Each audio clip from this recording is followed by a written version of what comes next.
Hello, this is Sasikant sir, welcoming you again to the web classes.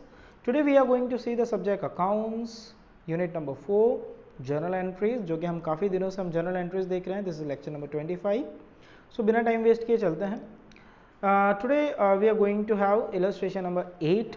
ठीक है, इसके जैसा आपको सम जो है एक्सरसाइज में मिल जाएगा. हालांकि जर्नल एंट्रीज में सारे सम एक जैसा होता है, उसमें कुछ भी नया नहीं है, सिर्फ जर्नल एंट्रीज लिखनी है.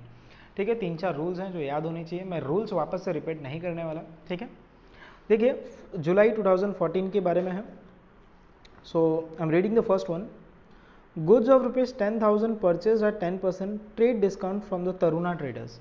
तो देखो परचेज किया है तो परचेज की एंट्री क्या होती है. अभी तक आप इतना तो समझ गए होंगे कि परचेज जब भी दिखे तो एंट्री कैसे करनी होती है. तो परचेज है तो पहला होगा परचेज अकाउंट डेबिट, क्योंकि परचेज तो हम डेबिट करते हैं, ये बात तो क्लियर है. खरीद के गुड्स लेकर के आते हैं तो परचेज अकाउंट हो गया डेबिट. ठीक है, कहाँ से लाए? Taruna traders. Taruna traders is given to Taruna traders account, to Taruna traders account. तो बात ये नहीं है कि आप एंट्री कैसे लिखते हो, बात ये है कि आप अमाउंट कैसे लिखते हो.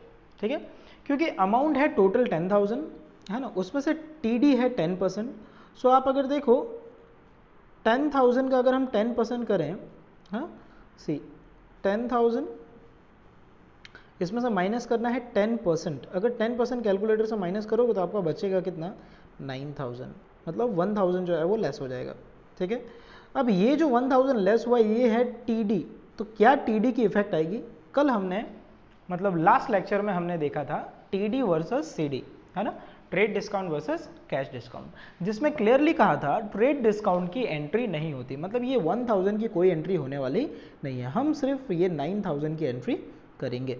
सो एंट्री क्या होगी इसकी? Purchase account debit to Taruna traders account with 9,000. Check it out. So if you can check purchase account debit you can see 9,000 to Taruna traders account 9,000. In the narration, being goods of ₹10,000 purchased from Taruna traders at 10% TD. Okay, इसके बाद second मतलब fifth date की entry है. Goods of ₹7,000 sold to Gandhi brothers. तो Gandhi brothers हुए receiver, sales account होगा credit, Gandhi brothers होंगे debit on 5% trade discount. तो 5%, 7,000 का 5% कितना होता है? ले लो कैलकुलेटर ले लोगे तो 7 5 35. यस, 7 5 35. सो 350 रुपीज़ जो है वो माइनस हो जाएगा. टीडी है तो माइनस होगा लेकिन उसकी एंट्री होगी नहीं.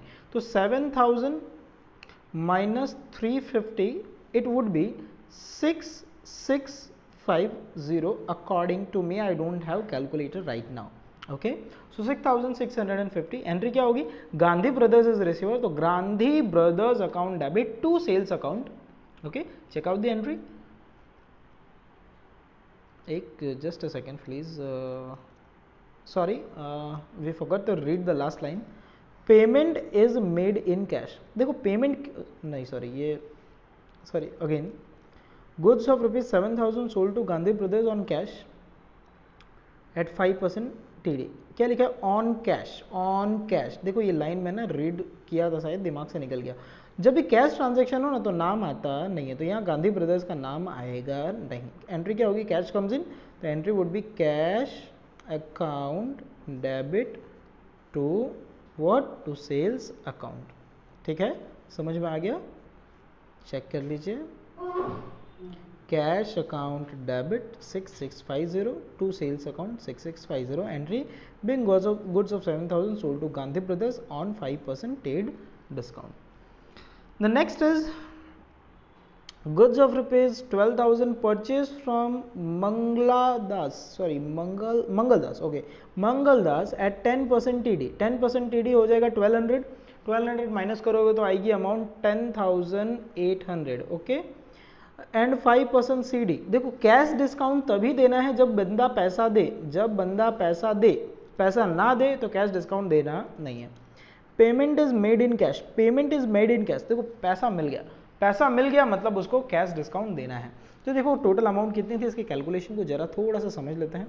तो अगर कैलकुलेशन को समझने के लिए स्क्रीन ऑफ कर देता हूँ, 1 मिनट. या तो अमाउंट है 12,000. ठीक है, इस 12,000 में 10% है टीडी, तो हो गया 1,200. 12,000 माइनस 1200 करेंगे तो 10,800 ये नेट प्राइस हुई। इस पर है 5% CD, 5% CD। Can you just calculate what is the 5% of 10,800? 10,800 का 5% होगा according to me 5040 sorry 540, okay, so that would be the 5% of 10,500 according to me. Let me have a calculator first, just a second, एक minute के लिए video pause करता हूँ। Yeah, I'm having calculator right now. So 10,800 into 5%, that is 540। 540 इसमें से आप minus कर दोगे तो आपको नेट अमाउंट कितनी मिलेगी? सो नेट अमाउंट आपको मिलेगी वो है 10,260। सो 10,260 वुड बी रिसीव्ड। तो कितना कैश आया आपके पास? तो कैश आया आपके पास 10,260। तो एंट्री क्या होगी? कैश अकाउंट डेबिट 10,260, डिस्काउंट आपने दिया, इस डिस्काउंट की एंट्री होती है, ठीक है, ये वाली डिस्काउंट की हमको एंट्री करनी है, तो इस डिस्काउंट को हम डेबिट करेंगे। डिस्काउंट अकाउंट डेबिट 540, ठीक है, टू सेल्स अकाउंट 10,800। क्लियर है? देखो ये टीडी की एंट्री नहीं होगी। कौन कौन सी एंट्री होने वाली है? तो एंट्री होगी एक 10,260 जो कि cash received, then 540 discount account debit and 10,800 cash account sorry sales account credit. check the entry. So if you check the entry is like purchase किया है या सेल्स किया है? सॉरी जस्ट आई मेड, यहाँ कितनी मिस्टेक्स हो रही है आज के दिन। Okay, so it was purchase. हाँ, सो परचेस है तो परचेस अकाउंट डेबिट 10,800, जो एंट्री पूरी रिवर्स हो जाएगी, ठीक है। So entry would be purchase account debit 10,800 to cash account 10,260 and to discount account 540, reverse हो जाएगा। मुझे ऐसा लगा था कि वो सेल्स है। चलो देख लेते हैं दूसरा। गुड्स ऑफ ₹11,000 सोल्ड टू वीरल, तो सेल्स का ट्रांजैक्शन है। At 10% trade discount, 5% cash discount, payment is received in cash. तो बिल्कुल उसके जैसे एंट्री होगी, कैलकुलेशन कर लेते हैं। तो 11,000 जो है वो गुड्स की अमाउंट है, 10% है टीडी और 5% है सीडी। तो आप अगर देखो यहाँ पर, सो 11,000 is the amount of goods, उसमें से माइनस करना है 10% जो कि है अमाउंट है टीडी का, ठीक है, तो वो हो गया 1100। 11,000 माइनस 1100, द अमाउंट इज 9,900। इसमें से आपको माइनस करना है सीडी, क्योंकि पेमेंट मिल गया 5%, सो सीडी माइनस करेंगे 9,900 into 5%, that is 495। The balance amount remains is 9,405 rupees. तो सेल्स है, सेल्स में आपको इतना पैसा मिलेगा, तो ये हो जाएगा डेबिट, ठीक है, जो पैसा आपको मिला है वो हो जाएगा डेबिट। ये 495 डिस्काउंट आपने दिया है, एक्सपेंस है, तो ये हो जाएगा, ये भी डेबिट हो जाएगा, ठीक है, क्योंकि एक्सपेंस डेबिट होगा। And to sales account 9,900। Calculation समझ में आ गया है तो एंट्री देखिए। So entry you can see cash account debit 9,405, discount account debit 495, to sales account 9,900, being goods of ₹11,000 sold on cash at 10% trade discount and at 5% cash discount, okay, trade discount and cash discount. Then the next entry is of 12 July. तो 12 जुलाई की entry अगर देखें, goods of 8,000 purchase from Bihari brothers at 10% TD and 10% CD, paid half amount immediately by cash. देखो half amount pay किया है, half amount बाकी रखा है, थोड़ा कैलकुलेशन और नेक्स्ट लेवल का हो जाएगा। So total amount of goods is 8,000। So let's have a calculation first. आप भी है ना, कैलकुलेशन करते रहना साथ साथ में, ठीक है, रफ में। 8,000 लेट मी चेक यार, 8,000 was the amount of goods, so 8,000 is the amount of goods, उसमें से आपको TD माइनस करना है 10%, so minus 10% TD, it would be 800, the remaining balance is 7,200। अभी 7,200 में से बिहारी भाई ने 50% पे कर दिया, ठीक है, सो 8,000 माइनस 800, 7,200, 50% आप करोगे तो ये होगा 3,600। ये पेड है, अमाउंट पेड। और बाकी कितनी रखी? तो बाकी रखी 3600 उतनी अमाउंट बाकी रह गई पे करने की। अब जितनी अमाउंट उसने पे की है उसी पर कैश डिस्काउंट दिया जाएगा और कैश डिस्काउंट है 10%, तो इतनी अमाउंट उसने पे कर दी है। Let me change the colour, okay. So इसमें से आप माइनस कर दो कितना 10%, तो 10% हो जाएगा 360 रुपीज़, माइनस करेंगे तो बैलेंस बचता है 3600 माइनस 360 3240। तो देखो एंट्री यहाँ कॉम्प्लिकेटेड हो जाएगी। कैसे? एक तो 3240 रुपये आपके पास आए, 3240 रुपीज़ यू रिसीव्ड। तो जो पैसा आप रिसीव करते हो according to the rule, what is rule? Debit the receiver and credit the give.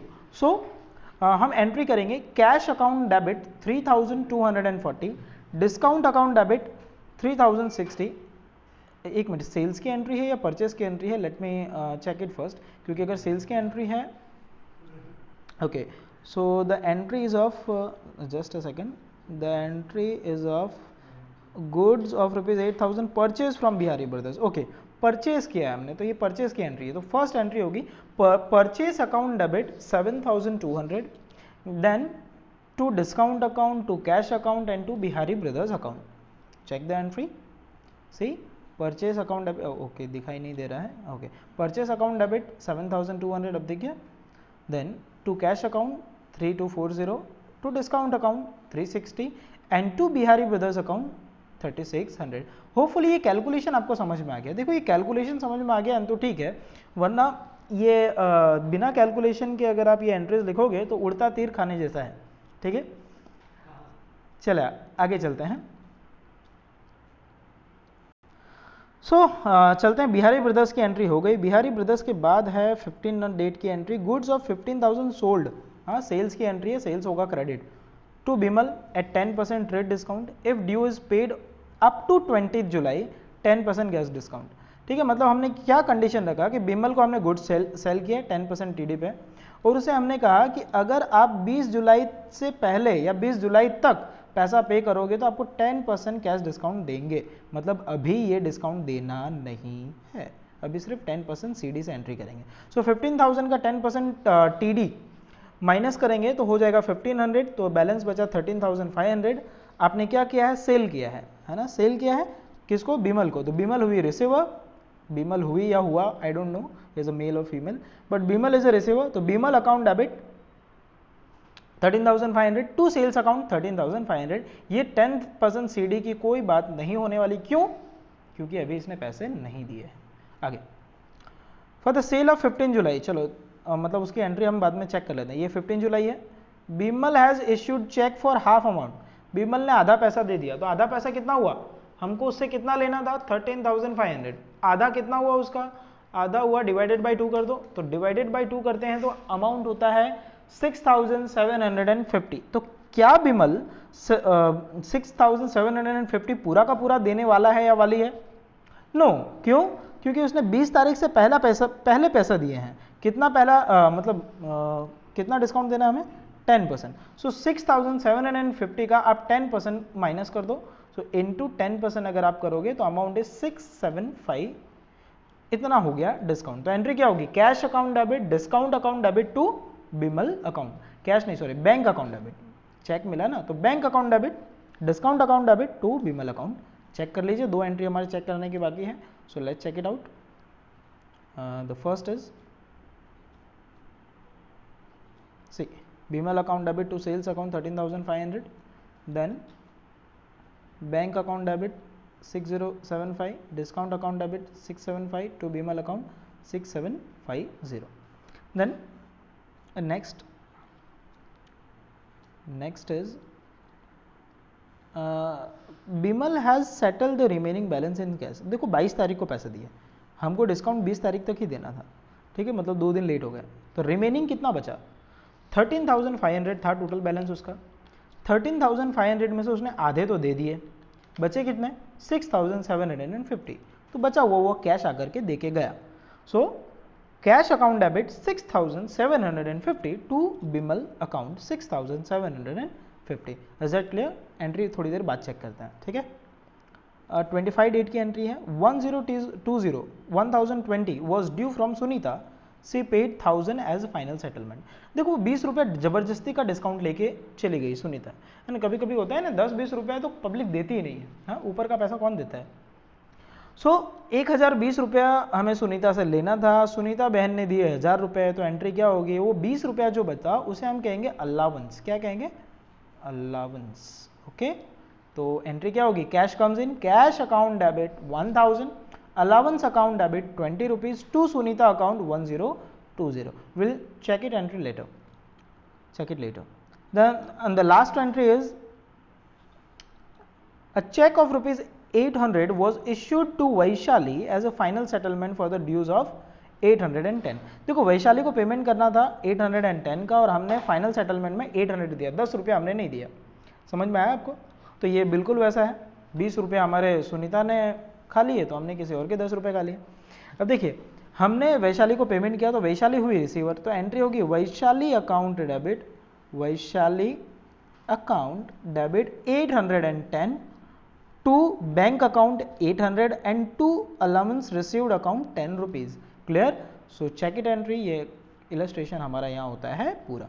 देखिए so cash account debit 6750 to Bimal account 6750, ये एंट्री बाकी रह गई थी। उसके बाद उसने फाइनली डिस्काउंट दिया तो डिस्काउंट पेमेंट मिला था हमें, cash account debit 1000, discount account debit 20 rupees, discount या अलाउंस कुछ भी लिख सकते हैं, टू सुनीता अकाउंट 1020। वैशाली को हमने पेमेंट दिया तो Vaishali account debit 810 to bank account 800 and to discount account 10 rupees. So hopefully you are getting my point. अगर ये समझ में आ गया है तो आज के लिए इतना ही। आपको ये सेम इलस्ट्रेशन 2 टाइम्स करना है और इसके जैसा आगे एक्सरसाइज का एक सम आप एक स्टेप आगे चले जाओगे और उसे सॉल्व करोगे। तो आज के लिए इतना ही। Thank you, bye bye, stay home and stay safe.